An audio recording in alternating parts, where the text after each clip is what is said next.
Hey guys. What in the world?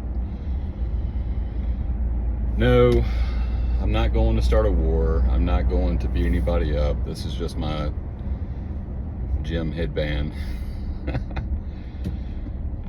I know I look like a chunky Rambo, but no, I'm just going to the gym. Guys, have we ever taken just a couple of minutes to actually think about what type of marriage do we want? I mean, think about it. Have we ever actually written down a plan of what do we want the marriage to look like? Do we want it to be fun? What do we want sex to be like? Do we want it to be fun, or do we want to just, because, I mean, let's be honest. If we're not doing things to continually chase each other, trust me, people grow apart. Well, it's the same thing in every other area of the relationship. If we are not doing certain things, we will grow apart.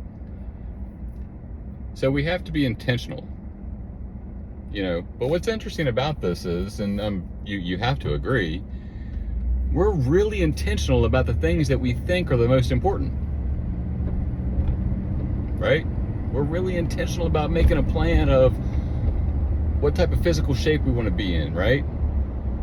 You might even have gone as far as what type of house you want to live in. If you have moved from somewhere else to be in Florida, you were definitely intentional about that. But are we being intentional about the quality of the relationship with our spouses? When I heard a mentor of mine talking about this, which is Dan Martell, by the way, he talked about he wanted to have an epic marriage. And I thought mine was pretty good. It is. But that just really set the bar higher. When Rachel and I first got together, man, I would send her these. She actually saved them. If I screw up, she'll send me a picture of it and be like, "Where's this guy at?" But I used to send these magical text messages, 10 years ago. And to be honest, I really need to get back into that. But that feeling that I used, now I've kind of made up for that in other ways, like unconditional forgiveness and all this other stuff. I'm pretty good. But guys, we have to be intentional. All right? So listen, make this a part of your routine. Be intentional about the marriage. And here's one of the biggest reasons why I chose to do it. It wasn't for great sex. That just happens to be a benefit. If you've got a daughter, you're going to set the bar for what the husband is supposed to look like. When I learned that, which was quite a while back, I was going to feel really stupid. I was going to feel like a piece of crap dad if, her standard for a husband was a lowlife and, neglectful, would say things that would hurt her feelings, and, the silent treatment, right? Slamming doors. I'm not okay with it. That's the way I grew up. That's the way I was for a long time. And so I became really intentional about changing that. And guys, listen. And I've heard, actually someone really close to me has said this. Well, this was just the way I was raised. Doesn't matter. Doesn't matter. You have free, endless resources in the palm of your hand, probably 75% of every day. I mean, we're holding our phones a lot. You can learn anything. And when you create a process and a system to help you make this part of your subconscious habits, you will literally change who you are.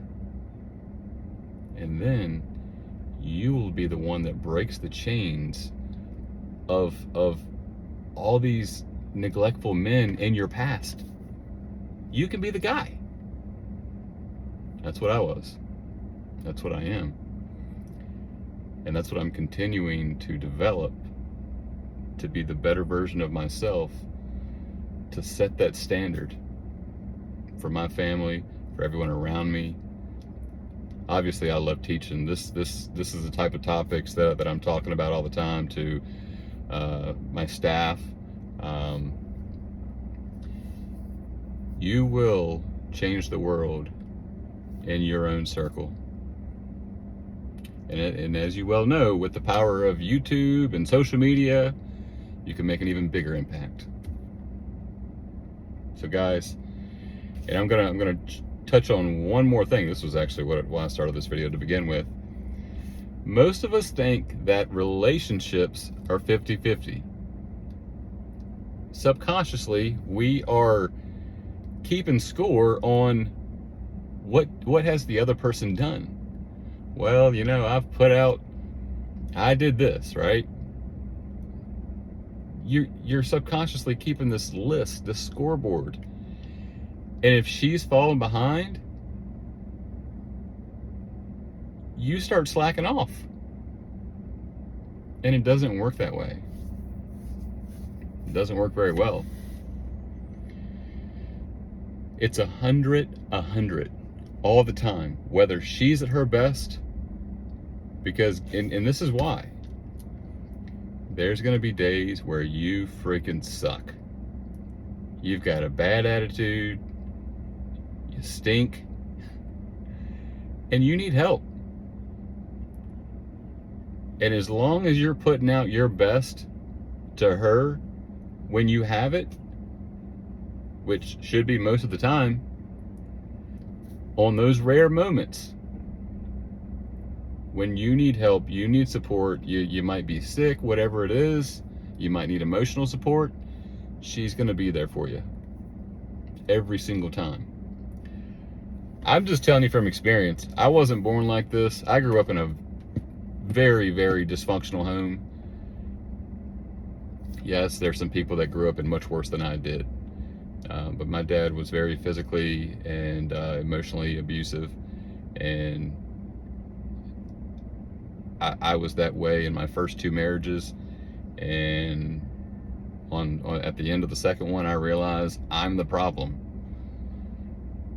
And I've been working for the past 10 years to reprogram that, and I've done pretty dang good at it. But it's because I'm obsessed with it. I'm obsessed with learning. I'm obsessed with being a better version of myself tomorrow than I am today. Now, I'm gonna end it with this.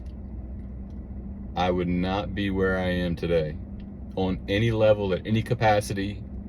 My thought patterns, my circle, my family, everything about my life, everything is because God is walking right beside me. I'm in a continuous conversation with the Holy Spirit every minute of the day. Like literally, before I even get on a phone call with a customer or whatever it is, I'm in prayer. And one last little secret about that. When you pray, when you're asking for whatever it might be, as long as it's love-based, I want you to ask, and then I want you to speak out of gratitude as if you already have it. Hey, call it crazy all you want, but that's what I've done for the last 10 years. Thanks for watching, guys.